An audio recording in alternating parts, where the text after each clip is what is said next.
3.1 का question number 2 नीचे का। The coach of a cricket team buy 3 bats and 6 balls for 3,900 rupees.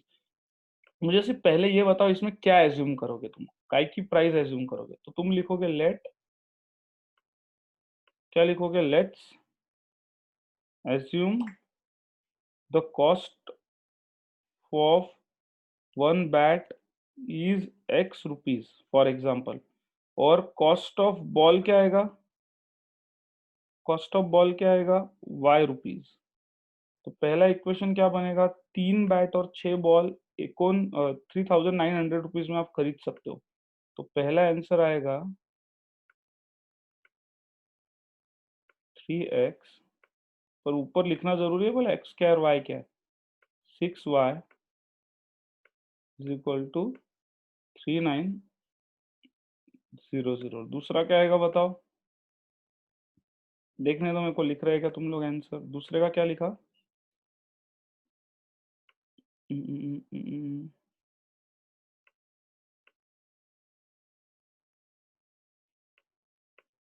दूसरे का क्या लिखा?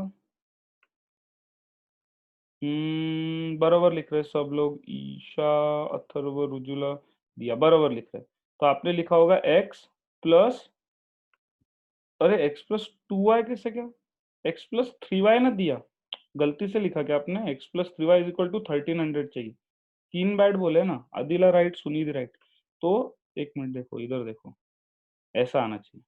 3x plus 6y is equal to 3900 और x plus 3y is equal to 1300। और अब इसको ग्राफ पे प्लॉट करने का है, ये नोटबुक में सॉल्व करो। ग्राफ पे प्लॉट करने का है तो वेरिएबल चाहिए, तो मैं क्या लूंगा? x is equal to 0, y की वैल्यू निकालो, या y इज इक्वल टू 0 ऐसे निकालो। तो 3x में, और अब तुमको ना, एक मिनट, एक बात ध्यान से रुको, एक बात समझो कि अगर मैं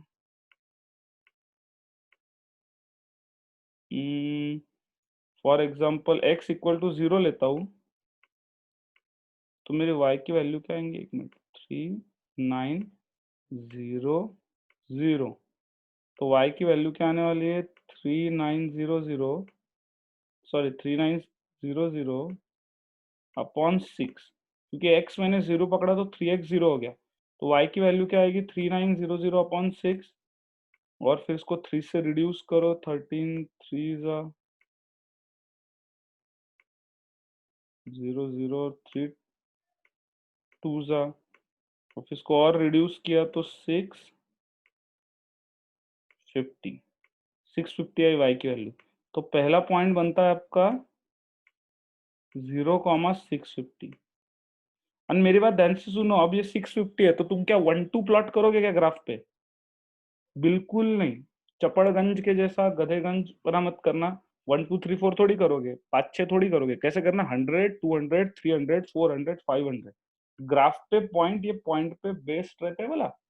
पहले ये पॉइंट आने देना, बाद में ग्राफ प्लॉट करते रहते हैं हम लोग। और फिर y अगर मैं 0 पकड़ू तो 3x इज इक्वल टू 3,900, और मुझे क्लियर कट दिख रहा है कि 3,900 को 3 से डिवाइड होगा, मतलब 1300। तो ये जो मेरा दूसरा पॉइंट है ये होगा 1300 और 0। ठीक है, 1300, 0 ये दूसरा पॉइंट है। और ये प्लॉट करो, इसकी लाइन ऐसी आएगी। पहले इसकी और दूसरे की भी तो एक साथ प्लॉट किया क्या? एक मिनट, तुम सबने अभी इंटरसेक्टिंग आ रही है किसी की? हाँ ठीक है ठीक है, वो लाइन का तो मेरे को कोई टेंशन नहीं, अभी लाइन का मैं जब पढ़ाऊंगा तब हो जाएगा। अभी मुझे सिर्फ बेसिकली ये देखना है कि तुमको लाइन ड्रॉ करते आ रही क्या दोनों। तुम्हारा ग्राफ ऐसा आना चाहिए, इंटरसेक्टिंग आ रही है बॉस ये लाइन। और एक सेकेंड ना, मुझे किसका तो भी चैट पे आंसर कोइंसिडेंटिंग दिखा था, वो क्यों ऐसे लिखा? उसने किसने लिखा? I think Isha Bahekar. उसके बाद 2 3 जन, दिया ने भी वैसे लिखा। एक मिनट, हाँ एक मिनट, तुमको मैं एक चीज समझा देता हूँ पहले। हाँ, कोइंसिडेंट लिखा ना ईशा आपने, ये जो वर्ड आपने यूज किया कोइंसिडेंट, ये मैथमेटिक्स के लैंग्वेज में यहाँ के हिसाब से गलत है। दिया आपने भी लिखा, आपका भी गलत है। गलत इन द सेंस, आर्य आपका भी गलत है। मतलब मैं ये बोल रहा हूँ, जो यक्षिता ने लिखा इंटरसेक्टिंग लाइन सपोज, वो राइट है। अब इंटरसेक्टिंग और कोइंसिडेंट और पैरेलल और ये क्या है, ये मैं बताने ही वाला हूँ। अभी बस 5 मिनट में हम बहुत इंपॉर्टेंट चीज की तरफ मुड़ने वाले हैं। पहले बताओ, ये ग्राफ आपने ड्रॉ किया क्या नोटबुक में? यहाँ पे देखो 100, 200, 300, 400 ऐसे दिए। तो पहले मुझे ग्राफ और लाइन ड्रॉ करके हो गई होगी आपकी, तो बताओ। चैट में लिखो अगर हो गया हो तो। क्योंकि अब मैं तुमको एनसीईआरटी के डायरेक्ट एक्सरसाइज बोलने वाला हूँ, ये करो, क्योंकि ये बहुत पांडु पांडु है और अपन ने बहुत डीप में देख लिया है। तो अब अपने को थोड़ा इंपॉर्टेंट चीज की तरफ जाना है। उसके पहले मेरे को सिर्फ बताओ हो गया क्या तुम्हारा। लिख के लिख के हो गया होगा तो चैट पे लिखो कि कंप्लीट हो गया। प्रॉब्लम पूरा ड्रॉ करो, हाँ, घाई मत करो। घाई किसी बात की नहीं है अपने को। टाइम है, टाइम है। हाँ, लिख के हो गया होगा तो बताओ।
एक मिनट रुक जाओ, सबका होने से तक रुक रहा हूँ मैं।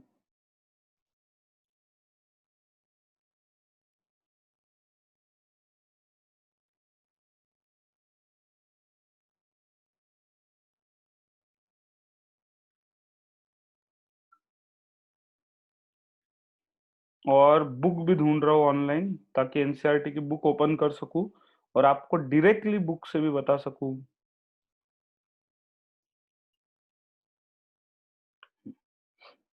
क्योंकि अपन बुक में से भी जाएंगे अभी। एनसीईआरटी तो कंप्लीट करना ही है।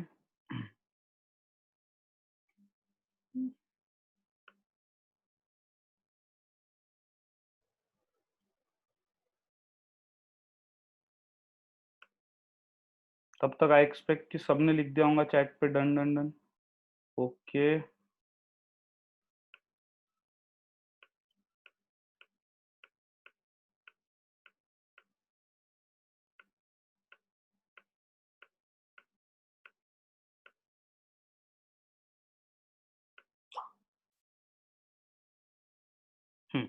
कल मैंने जो 3 क्वेश्चन दिए थे वो किए क्या सबने? सबने किए क्या? क्योंकि मुझे ग्रुप पे व्हाट्सएप के सिर्फ 2-3 जनों का ही आंसर आया हुआ दिखा। बाकी लोगों ने नहीं भेजा था मुझे। तो क्या आपने वो किया? ओके, ठीक है। चलो अब अपन जाते हैं बुक के अंदर। सब लोग ध्यान से कंसंट्रेशन से देखो। देखो, ये जो 3.1 है वो हम कर रहे थे कल, और मेरे को आपसे ये एक्सपेक्टेशन थी कि 3.1 आपने कंप्लीट कर दी होगी। नहीं की है तो आज कंप्लीट करना। कल संडे, वैसे भी छुट्टी है, तुमको टाइम है पूरा। कल ये कंप्लीट करना, तीनों की तीनों प्रॉब्लम ग्राफिकली अलजेब्रिकली ड्रॉ करना, ग्राफ ड्रॉ करना इसके, और सिर्फ लाइन को देखना। ठीक है? और मतलब वो कुछ लिखना नहीं है, इंटरसेक्टिंग, पैरेलल या जो भी है। अब हम ग्राफिकल मेथड के ऊपर जाते हैं, जो हमको अब जो जिसकी हम बात कर रहे हैं अभी, ठीक है? तो अब मैं एक टेबल बताता हूँ तुमको, बहुत अच्छा दिया है एनसीईआरटी ने एक table. So let's use their own table.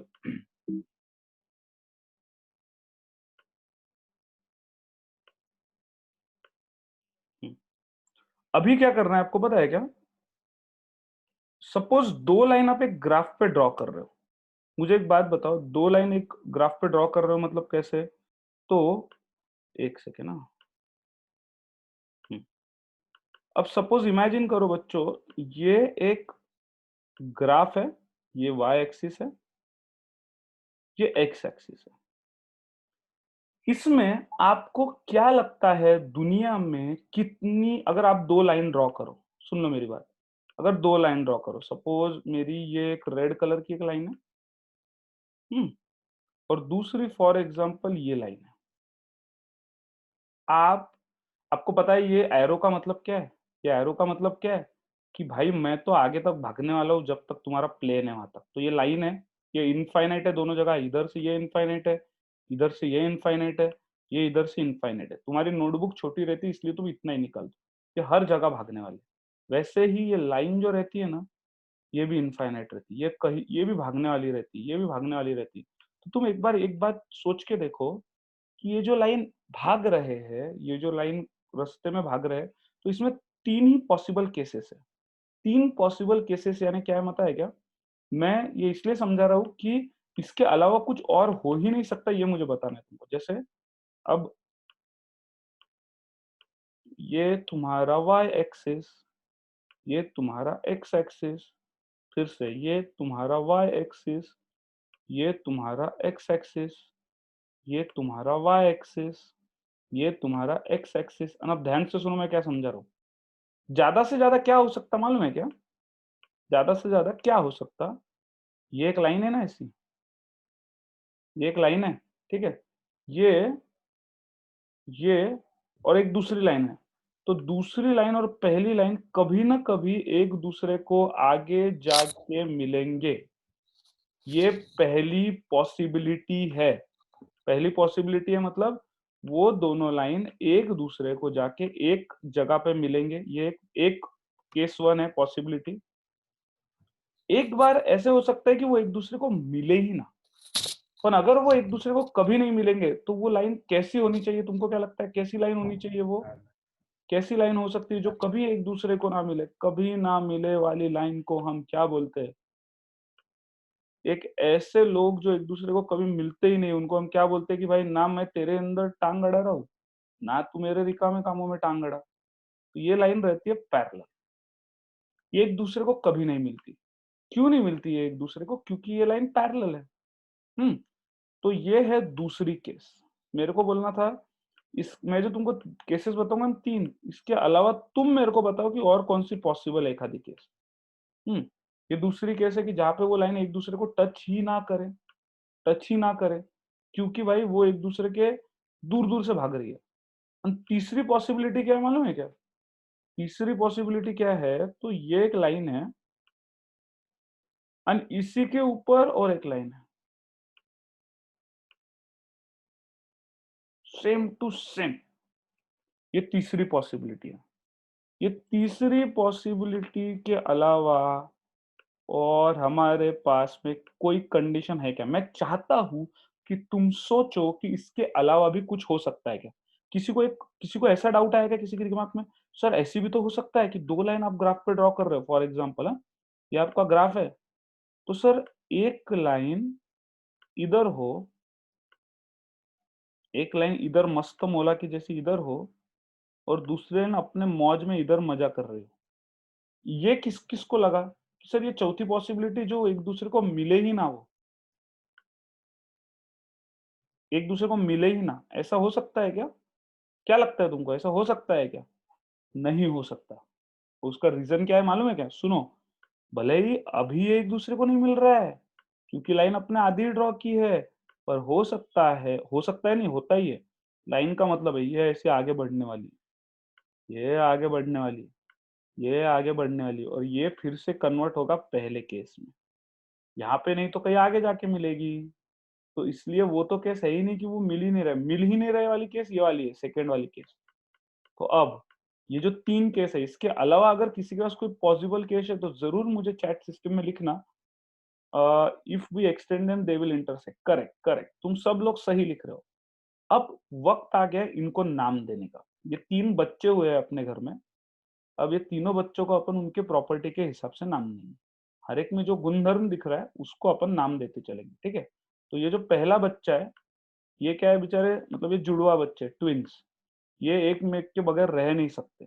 एक मेक के जुड़वा है, करण अर्जुन है ये। तो ये जो करण अर्जुन है ये एक दूसरे को मिल रहे हैं तो ये इंटरसेक्टिंग है। क्योंकि इनको एक दूसरे में इंटरेस्ट है, इसलिए एक दूसरे को मिल रहे हैं ये भाई बहन, तो ये इंटरसेक्टिंग जुड़वा है। Intersecting at one point. पता है क्या? इंटरसेक्टिंग करने के बाद वो पॉइंट भी ढूंढ सकते हो आप कि कौन सी एक्स और वाई की वैल्यू है। ये जो कोऑर्डिनेट है ना, इसकी एक्स और वाई की वैल्यू दिखी तो वो दोनों लाइन के इक्वेशन को सेटिस्फाई करेगा क्योंकि दोनों लाइन का इंटरसेक्शन पॉइंट है वो। दूसरे 2 बच्चे जो हुए जुड़वा अपने घर में, ये इनको एक दूसरे में इंटरेस्ट नहीं है और एक दूसरे के इसमें टांग अड़ाने में भी इंटरेस्ट नहीं भाई, तू तेरा देख मैं मेरा देख। तो इसको क्या बोलते हैं? पैरेलल। मुझे तो पैरेलल में एल एल ए ए इसलिए ऐसा लगता है कि उसमें वो सेम सेम चीजें जो एक दूसरे से दूर है, तो पैरेलल। ये चीजों को क्या बोलेंगे? एक के ऊपर एक चढ़ गए बेचारे, तो इसको बोलते हैं कोइंसिडेंटिंग। तो मैंने आपको थोड़ी देर पहले बोला था कुछ लोगों को कि please don't use word coincident. Coincide वो इंटरसेक्टिंग था बेटा, और कोइंसिडेंट मतलब एक के ऊपर एक। अपन बोलते हैं ना कि अरे कोइंसिडेंटली मैंने एक बैग लाई, सपोज तुम क्लास में गए, तुमने एक नया पेन लाया, तुम्हारे दोस्त ने भी वही नया पेन लाया, तुम क्या बोलते हो? अरे कोइंसिडेंटली तूने भी वही पेन लाया क्या जो मैंने लाया? तो कोइंसिडेंटली मतलब सेम। तो ये इनका नामकरण है।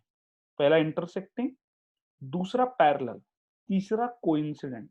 अब देखो, एक लाइन का एक इक्वेशन होता है, ये एक लाइन का एक इक्वेशन रहेगा, ये एक लाइन का एक इक्वेशन रहेगा, ये एक लाइन का इक्वेशन रहेगा। ये पेयर ऑफ लाइन्स है, मतलब हर लाइन का ये दो लाइन को रिप्रेजेंट कर रहा है, यानी इसमें दो इक्वेशन है, ये भी दो लाइन को इक्वेशन कर रहा है, दो इक्वेशन है, ये भी दो लाइन को रिप्रेजेंट कर रहा है, तो ये दो इक्वेशन। और इंटरसेक्टिंग मतलब एक दूसरे को छू रहे हो कहीं ना कहीं। पैरेलल यानी वो कभी एक दूसरे को टच नहीं करेंगे, लाइंस दूर से रहेंगे। और कोइंसिडेंटली मतलब एक के ऊपर एक ही लाइन रहती है वो। और अब सवाल इस बात का है कि जैसे मैं तुमको क्वेश्चन दूं, क्या बिना सॉल्व करे, मतलब ना उसका इक्वेशन बनाना है ना ग्राफ ड्रॉ करना है, क्या बिना ड्रॉ करे हम ढूंढ सकते हैं कि दिए हुए दो लाइन इंटरसेक्टिंग है या पैरेलल है या कोइंसिडेंट है? तो हाँ, हम ढूंढ सकते हैं। इंटरसेक्टिंग मतलब एक पॉइंट पे वो मिल रहे हैं, पैरेलल मतलब वो एक दूसरे को कभी नहीं मिल रहे हैं, और कोइंसिडेंट मतलब वो एक दूसरे के ऊपर आ रहे हैं। तो हम कैसे जाने, कैसे समझे कि भाई दिए हुए प्रॉब्लम को ही देख के कैसे समझे? तो अब हम जाते हैं हमारे दादाजी एनसीईआरटी के पास। नहीं, एनसीईआरटी जेंट्स होंगे या लेडीज? लेडीज शायद। तो दादी एनसीईआरटी के पास जाते हैं। उसके ने बहुत ही मस्त किताब में ये दिया हुआ है, so that's why I am taking advantage of using online classes, and I am so loving it these classes, because I don't know, I don't feel like कि सिर्फ हाँ एक बात कि मार नहीं सकता और चेहरे नहीं दिखते तुम्हारे खराब, बाकी लेकिन I enjoy thoroughly because this is also way I love teaching now। अभी ध्यान से देखो, ये जो टेबल है, तो I am utilising e facility given by government to us. So ये जो है 1 2 3, यहाँ पे पेयर ऑफ लाइन है। पेयर ऑफ लाइंस मतलब आराम आराम से समझो एक एक कॉलम, कि भाई इधर एक इक्वेशन है, हम्म, ये एक इक्वेशन है, और ये एक इक्वेशन है, ये एक इक्वेशन है, ये एक इक्वेशन है, ये। तो ऐसे दो दो की पेयर बना के दी उसने, चैप्टर का नाम ही था pair of linear equation in two variable. तो ऐसे दो दो की जोड़े बना के दी उसने, जुड़वा बच्चों की। और वो बोल रहे कि बिना सॉल्व किए आप बताओ पैरेलल आने वाले, इंटरसेक्टिंग आने वाले आगे जाके ये बच्चे, मतलब तुम भविष्य बताने वाले हो, कुंडली देखो इन बच्चों की जुड़वा की, और बताओ बड़े होके ये दोनों बेटे इंटरसेक्टिंग बनेंगे, कोइंसिडेंट बनेंगे या पैरेलल बनेंगे? तो मेरी बात को गौर से सुना। यहाँ पे तो तुम देख ही रहे हो, पर उससे इंपॉर्टेंट मैं कुछ चीजें जो बोलने वाला हूं, उसको नजरअंदाज मत करना। वो बात ये है कि जो इक्वेशन तुमको दिए हुए रहेंगे ना, उसके राइट हैंड साइड में जीरो लाना तुम्हारा काम है। कुंडली कौन देख रहा है? तुम। गुरु कौन है? तुमको बताना है भाई कोइंसिडेंटिंग है, इंटरसेक्टिंग है या पैरेलल है। तो पहले, सबसे पहले सर्वप्रथम, जैसे श्री गणेशाय नमः होता है कुंडली देखने के पहले, तुमको राइट हैंड साइड में जीरो करना है। क्योंकि मैंने अपने इसमें देखा है बहुत जनों को ये गलती करते हैं। तुमको इक्वेशन दिया हुआ रहता है 2x plus 3y equal to 6। तुम अगर ऐसे टाइम देख के बता रहे हो कि उनका भविष्य क्या होने वाला है वो लाइन का, तो गलत। तुम महामूर्ख ज्योतिष हो, महामूर्ख पंडित हो। बिल्कुल ऐसा नहीं करने का, इसको इधर लाने का। राइट हैंड साइड में जीरो लाना उतना ही जरूरी है जितना पैंट में इलास्टिक होना। तो अब देखो, यहाँ पे राइट साइड में जीरो है, यहाँ पे राइट साइड में जीरो है। अगर ये राइट साइड रहता +20, तो इधर के साइड ला लेना इसको, -20 हो जाएगा। राइट साइड में आप बस जीरो रखो। पहले मैं स्टेप बाय स्टेप इसलिए बता रहा हूँ कि मैंने देखा है गलतियाँ करते हुए, इसलिए वो मैं चाहता नहीं कि तुम रिपीट करो। तो राइट हैंड साइड में 0 लाना है, आ गया राइट हैंड साइड में 0। अब क्या करना है, अब x के जो कोएफिशिएंट है उसको a पकड़ने का, y का जो कोएफिशिएंट है उसको b पकड़ने का, और जो कांस्टेंट है तुम्हारा राइट हैंड साइड में उसको c पकड़ने का। समझा? तो यहाँ पे कोएफिशिएंट का ये गेम है पूरा। कोएफिशिएंट का गेम है मतलब कैसे? तो आपको a मालूम है, पहले इसमें क्या है, x माइनस 2y में a क्या है बताओ मुझे? x माइनस 2y में a है 1, क्योंकि x का कोएफिशिएंट a है, मतलब a1 है, और इधर a2 है, नीचे के x का कोएफिशिएंट। तो a1 अपॉन a2 निकालना है तुमको, b1 अपॉन b2 निकालना है, और c1 अपॉन c2 निकालना है। ये दूसरी स्टेप है कुंडली की। पहले तो राइट हैंड साइड में 0 रखो और सब लेफ्ट हैंड साइड में बुला लो, घर बुला लो सबको। अब a1 अपॉन a2 कैसे निकलेगा? तो x के कोएफिशिएंट a1 है, मतलब 1/3। नीचे देखो इसमें 2/4, इधर देखो 1/2। तो देखो a1/2, a1/2, a1/2, x के कोएफिशिएंट। फिर y के कोएफिशिएंट लो, विथ साइन लेना, चंगू मंगू गलती मत करना साइन की भी। -2/4, 3/6, 2/4। तो बी का b1/b2 निकाला, और अब c1/c2 निकालना है। यहाँ पे तो c1 है ही नहीं, तुम बोलोगे अरे सर इधर तो c1 है ही नहीं, तो यहाँ पे 0 लेना है। 0/-20, ये देखो 0/-20, -9/-18, ये देखो -9/-18, और -4/-12, ये देखो -4/-12। तो आपको a1/a2, b1/b2, c1/c2 निकालना है विथ साइन। और a1 क्या है? तो a1 a2 x के कोऑर्डिनेट्स है, b1 b2 क्या है? तो y के कोऑर्डिनेट्स है, और बचे हुए कांस्टेंट क्या है? c के जो कांस्टेंट है वो है c1/c2, उसको हम c बोलते हैं। Now now main thing, very important thing. अब a1/a2 बन गया ना, सुनो इधर। तो a1/a2 अगर b1/b2 के इक्वल नहीं रहता है, वो रेशियो को आपको कंपेयर करना है। आपका मेन क्या काम है? अभी कंपेयर करो रेशियो, और कंपेयर करते हो आपके ध्यान में आएगा, अगर a1/a2 not equal to b1/b2 है, तो आपकी लाइन आगे जाके इंटरसेक्ट होने वाली है। इंटरसेक्ट होने वाली है मतलब अगर ये दोनों लाइन मैंने ग्राफ पे ड्रॉ की ना, ये और ये, तो कहीं ना कहीं जाके वो एक पॉइंट पे एक दूसरे को मिलेगी। और तुमको मालूम है क्या, अगर वो एक दूसरे को मिलेगी तो इसके सॉल्यूशन कितने हैं? दोनों के जो कॉमन है एग्जैक्टली वन सॉल्यूशन, इसलिए इसको यूनिक बोलते हैं, क्योंकि एक ही लाइन पे मिलता है। समझा मैंने क्या बोला? फिर से कंसंट्रेशन लूज नहीं होने को होना। सारे बंदर इधर ध्यान दो, सारी बंदरिया इधर ध्यान दो। अरे किधर गया मेरा स्क्रीन? हाँ, पहले रेशियो देखो, पहले तो राइट साइड में 0 लो, फिर a1/a2, b1/b2, c1/c2 निकालो। अगर a1/a2 not equal to b1/b2 रहा, वो इक्वल नहीं रहा, तो वो इंटरसेक्टिंग लाइन है। और इंटरसेक्टिंग लाइन मतलब वो कहीं ना कहीं जाके एक जगह को मिलेंगे, इसलिए उसको बोलते हैं exactly one solution. Exactly one solution मतलब भाई वो एक जगह एक दूसरे को मिल रहा है कहीं तो भी, वो उसका एग्जैक्टली वन सॉल्यूशन है। क्या आपको समझा? मैं आपको क्या समझा रहा हूँ? एक जगह पे वो एक दूसरे को मिल रहे हैं, तो वो एग्जैक्टली वन सॉल्यूशन है उनका। तो इनका सॉल्यूशन ये वन है। अब कभी कभी क्या होगा मालूम है क्या? a1/a2 upon b1/b2 upon c1/c2, तीनों इक्वल आ रहे, तीनों रेशियो इक्वल आ रहे। तीनों रेशियो जब इक्वल आते हैं ना बच्चों, तो वो कोइंसिडेंट लाइन रहते हैं। और कोइंसिडेंट लाइन मतलब आपको अब अच्छे से समझा होगा। कोइंसिडेंट लाइन मतलब क्या? ये पहली लाइन और दूसरे के ऊपर और एक लाइन, तो जब दो लाइन एक दूसरे के ऊपर आ जाए, इसको कोइंसिडेंट लाइन बोलते हैं। और कोइंसिडेंट मतलब वो कितने जगह एक दूसरे को मीट कर रहे, बताओ कितने जगह एक दूसरे को मीट कर रहे? ये तो एक जगह पे मीट कर रहा था ना, तो इसलिए तुमने बोला यूनिक सॉल्यूशन, भाई एक ही सॉल्यूशन है एग्जैक्टली। अरे पर ये तो जो कोइंसिडेंट लाइन है, ये एक के ऊपर एक चल रही है ना, तो ये तो हर पॉइंट पे एक दूसरे को टच कर रही है, तो ये तो इनफाइनाइट सॉल्यूशन है बॉस, इनफाइनाइट मिनी सॉल्यूशन। समझा? और जब a1/a2 b1/b2 से मैच हो जाए, पर c1/c2 से मैच ना हो, ना हो मैच, तो लाइन पैरेलल है। पैरेलल मतलब एक इधर से जा रही दूसरी इधर से जा रही, वो एक दूसरे को कभी नहीं छुएंगे, तो उसको नो सॉल्यूशन बोलते हैं। उसको क्या बोलते हैं? No solution.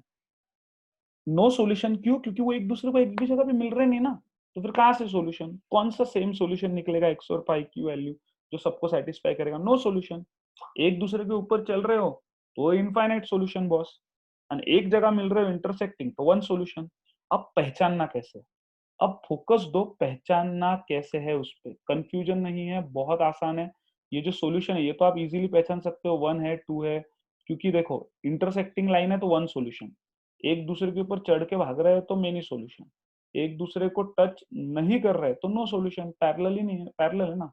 सिर्फ पहचानना कैसा है, तो पहले a1/a2 b1/b2 का रेशियो निकाल लो। अगर वो सेम नहीं है ना बच्चों, अगर वो रेशियो सेम नहीं है ना, तो याद रखना हमेशा के लिए, अगर वो रेशियो सेम नहीं है तो लाइन इंटरसेक्टिंग है, एक जगह मिलेंगे। और अगर उसका रेशियो सेम आ गया, यहाँ पे सेम आ गया, यहाँ पे सेम आ गया, तो फिर आगे टेस्ट करो क्या उसका C1/C2 के साथ भी सेम है। अगर C1/C2 के साथ भी सेम है तो वो तो एक ही सेम ही लाइन है, वो कोइंसिडेंट, एक के ऊपर एक। और अगर C1/C2 से सेम नहीं है तो पैरेलल लाइन है। और अब एक आखिरी मेरे को इसमें बहुत इंपॉर्टेंट बात बोलनी है, जो मैंने देखा है बहुत जनों को नहीं समझती। तुम बोलोगे सर ये तो 2/4 है और ये तो 3/6 है, तो क्या कैसे क्या ये रेशियो कॉमन हुआ, कैसे क्या ये सेम हुआ, तो ये कैसे क्या C1/C2 से सेम हुआ, ये तो अलग अलग नंबर है। अरे चंगाधर, ये रेशियो तब सेम होता है जब हम इसको स्टैंडर्ड और शॉर्ट फॉर्म में रिड्यूस करें। 2/4 को आप शॉर्ट फॉर्म में रिड्यूस करो, डिवाइड करो 2 से, क्या आएगा? 1/2। इसको भी दोनों को 3 से डिवाइड होगा, 3 1 जा 3, 3 2 जा 6, ये भी 1/2। ये -9 को भी डिवाइड करो, -9 जा 1, -9 से डिवाइड करो तो 1 जा 2, माइनस साइन नहीं आएगा इधर, एक मिनट, तो ये भी 1/2।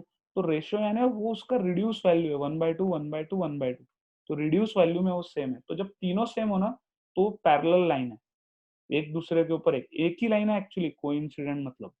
और फिर वो अगर ए और B1 सेम है पर C1 के साथ सेम नहीं है, तो इसलिए नो सॉल्यूशन। कितने जनों को समझा? मैंने पहले ग्राफ समझा है, फिर ये टेबल समझा है, अब ये हो गया परफेक्ट टीचिंग इस टॉपिक का। अब हमको प्रॉब्लम सॉल्व करके और क्लियर करना है। अब ये टेबल बनाओ फटाक से, 4 मिनट है अभी और 3 ही मिनट है। एक minute, let me read if you are by way their coefficient we can understand what of they are. Yes, वो एक मिनट एक मिनट एक मिनट एक मिनट, चैट मत करो, समझा मत लिखो, समझा मत लिखो, रुको रुको रुको रुको रुको, कुछ लोगों के क्वेश्चन चले जा रहे हैं। समझा सर, परफेक्टली समझा, ओके समझा समझा समझा, इट में भी पैरेलल। नहीं, मुझे किसी का तो भी क्वेश्चन दिखा था। अरे लिखो मत समझा वगैरह, जो आप समझा लिखेगा उसकी शादी नहीं होगी, रुक जाओ। हम लोग शादी बोलते ही बहुत सुनते तुम, ये मेरे को पहले नहीं मालूम था, ये मैं बचपन से शादी का बोलते। अच्छा, अगर ये लिख लो, फटाक से लिख लो, क्योंकि मीटिंग खत्म हो रही है 1 मिनट में। और जिसको डाउट है, मैं डाउट ढूंढ रहा हूँ, और डाउट है तो उनको सॉल्व करता हूँ। This will be intersecting right. What Vrushali, which will be intersecting?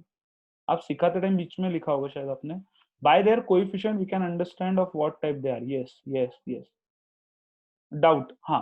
प्रशांत सोनोने को मैं अनम्यूट करता हूँ, आप क्वेश्चन पूछो। अच्छा, a1/a2 is equal to C1/C2 but not equal to B1/B2, then ऐसी लाइन हो ही नहीं सकती, क्योंकि ये दो इक्वेशन है। कोई वैसे बोल रहा है सर A1, नहीं फिर से ज्वाइन मत करो, फिर से ज्वाइन मत करना, कल अपन परसों कंटिन्यू करेंगे मंडे के दिन। सुनो, a1/a2 इक्वल टू C1/C2 है सर, बट B1/B2 इक्वल नहीं है, ऐसी वैल्यू ही नहीं निकल सकती। This kind of lines can not exist Vrishali, so don't worry about this. हाँ, प्रशांत सोनी ने डाउट किया है आपका, लिखो मेरे को यहाँ पे, मैं आपको ढूंढ के अनम्यूट करता हूँ, तब तक मीटिंग ना कर, सब जन लिखो पहले, मैं फिर से एक्सप्लेन करूंगा ये टॉपिक अभी, क्योंकि प्रॉब्लम सॉल्व बचे है पूरे इस पे। जब प्रॉब्लम सॉल्व करेंगे तब हो जाएगा। हाँ, प्रशांत सोनोने को मैंने अनम्यूट किया है, बोलो बेटा क्या डाउट है आपको? अरे बोलो ना। अरे तुम बोल क्यों नहीं रहे? नहीं, फिर से ज्वाइन नहीं करना है, लिख लो, अपन मंडे को कनेक्ट करेंगे। सर पहले इंटरसेक्ट लाइन में हमने C1